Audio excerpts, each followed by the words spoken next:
sesibaba udokotela. Yazi I have kunembuzo engeke ngizibuza yona ngicabanga nawe uyibuze yabo angekho umuntu ongahlanya but umuntu ohlanya ezingeni lakhe lokuhlanya. Kunento engizibuza yona engisho ukuthi nawe kusafuna ukuthi ukuzibuza lento le. Uma uzibuza lento lena isikhathi sini njengamanje njengoba ubuka le video, what time is it? Kade lo muntu akha isikhathi, what time was it? The person who invented time, he invented time at what time? What if it was 1 o'clock? And then it took him till 1 o'clock to make time, which means kwakhona isikhathi esinazo si-wrong. Stop persecuting yourself, which is isikhathi siyangishaya. Uve so late. Because that person, it took him time to make time. You understand? It took him time to make time. 1 second, want to make it a call. Yeah, ngoba lento lezi, we have to ask ourselves.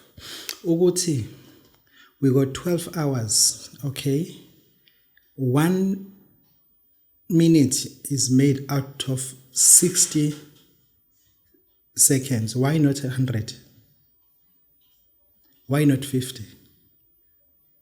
Kunento lana abangafuna ukusitshela yona. This is just a faith. This is just a belief system.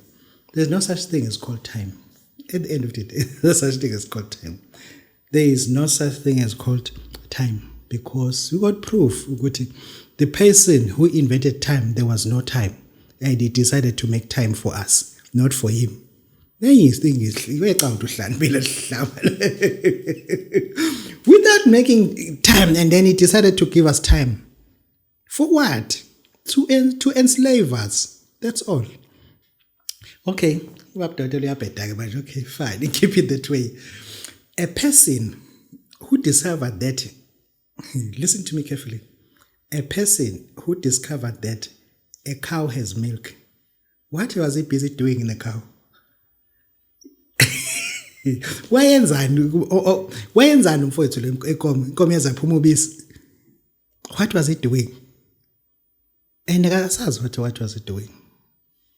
And he learned that, inkomo inobisi. Kwebhizi enzani yena? And then you find out that there's milk. Yeah, those are questions that uma uhleli phansi ufuna ubuye uzibuze uxuze umqondo wakho uthi okay bizwatu lokubuza ukuthi ukhona uNkulunkulu akekho qala ubuza ukuthi le nyoni le yakhe isikhathi kwakuyisikhathi sini and the reason behind it ukuthi akhe isikhathi wehlushwe yini wangunani ngasakhanga isikhathi.